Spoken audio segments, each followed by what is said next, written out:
What's up, guys, and welcome back to Beyond the Void Horror Podcast. My name is Alex, and today we're going to be doing a spoiler-free review of the movie that just came out by Perry Teo called The Assent. Let's jump into it.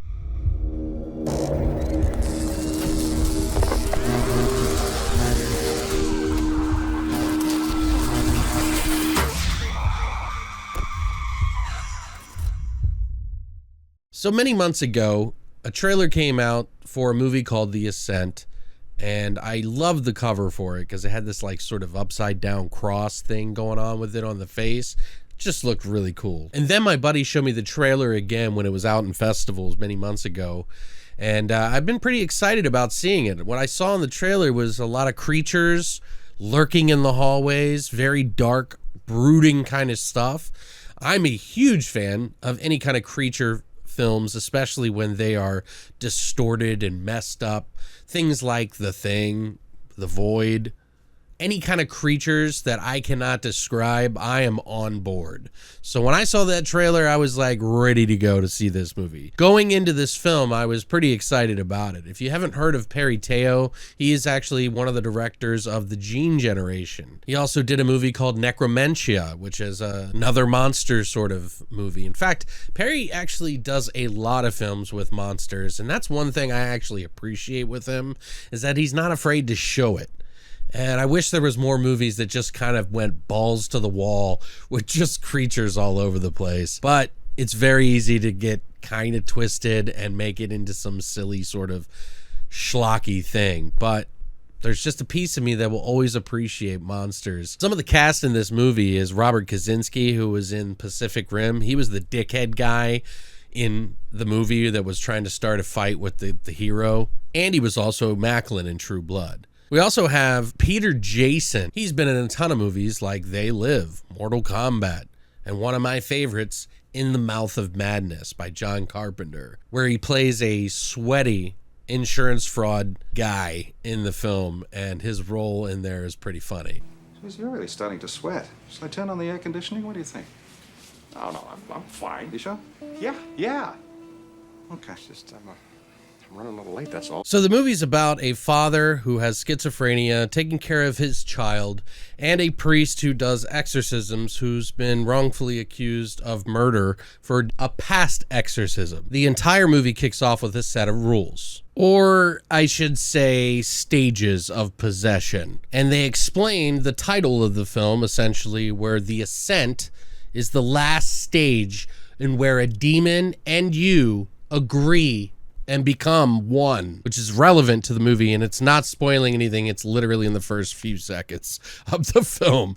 So that had me interested, actually. The creature design was actually pretty cool. There was a lot of like morphing weird stuff that you could not just place into one particular type of object or other creature in existence. Some of it was CGI, some of it was practical, although it's hard to tell these days, so I'm not sure how I feel about that. But I definitely will give it scores for actually trying and putting creatures into a film. So these are all actually really good things, I thought. That they had a good cast, especially for a Perry Teo film, which is not always like a big budget film. It's an independent film, and he really does know how to make a dollar stretch. But with that said, when I went into this movie, I actually was pleasantly surprised that the acting was pretty good. It's actually above average, in my opinion. Well above average. With some minor spotty moments that I was like, wait, that doesn't really make logical sense. Why would anybody just go along with that? Let's just say that there was some logic breaking stuff in the writing. That is probably the biggest flaw in this film, that humans, in my opinion, would not react that way in these given circumstances. But let's talk about the beginning of the film. The beginning of the film is a good feeling. It's got great acting. You've got really awesome like props and set design and everything in the movie. Both me and my girlfriend loved that about the film. It felt very ripe with kind of tension and unease, and immediately you just get into that. And then they eventually cross paths with one another and things start to unfold. The beginning of the movie, like I said, everything was really great. It felt right. There was like nice little cues as to when things were not feeling 100% right. things lurking behind corners in the dark shadows, the kids seeing things, you know, the typical kind of tropes that you would find in a fairly decent horror film. As the story kind of progresses, there was a couple of moments that just kind of took me out of the film altogether and made me go, come on, no, nobody would do that. I like movies that do have twists. That actually is a refreshing thing. Sometimes when they twist and keep twisting, it kind of makes you a little upset. It just really depends on how you get it done. Now, this movie has a lot of twists. Let's just say I was not happy with the one at the end. Felt like it should have led up to something a lot more. Was it delivered really well, though? I don't think so. Other thing about this movie that I really liked is that it's kind of spooky and creepy, and the creatures are very tense. They do pull a couple of jump scares here and there, but I was genuinely kind of terrified in some of these moments. And that is a very rare occurrence for me. I've seen it all. I've watched too much. Chasing the high, man. Oh, get me high, bro. Just one more hit, right? Stupid. Being that it has those moments that I like to see in a film, it actually genuinely creeping me out in some moments. However, the story as it goes on, it really starts to break away. And by the end, it disappointed me. It's unfortunate because I think this is probably one of the better, more mainstream attempts of Perry that he's done yet. And I don't want him to stop because he has a lot of promise.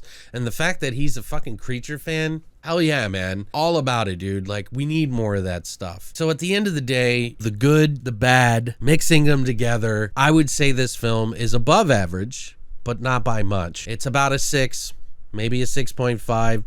Could be 5.5, so we'll just go down the middle with 6. I was rooting for it while I was watching it.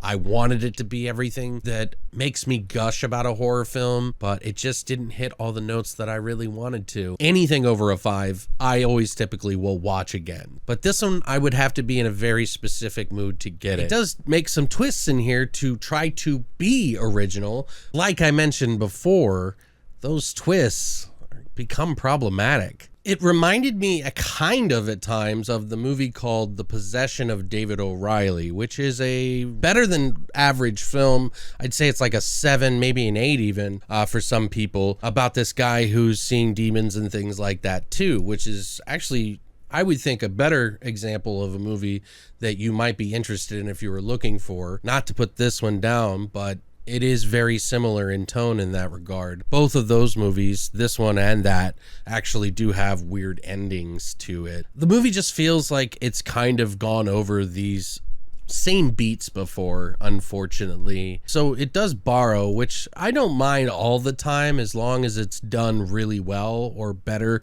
than its predecessor. But, you know, it's not a bad film. It's just a little above average, only because of the few scares that I got and only because of a few scenes and some of the acting that I saw. Did you see this film? Did you like this film? Am I wrong? I don't mind. Sound off in the comments down below. I'd love to hear from you guys. What did you think of this film? And are you interested in seeing it? But thank you guys so much for coming by. If you're interested in seeing more reviews, we do a podcast every week. Full breakdowns, shots. We make up shots for the films that we watch. Sometimes even make up our own. Thank you so much for coming by. And as always, long live the void.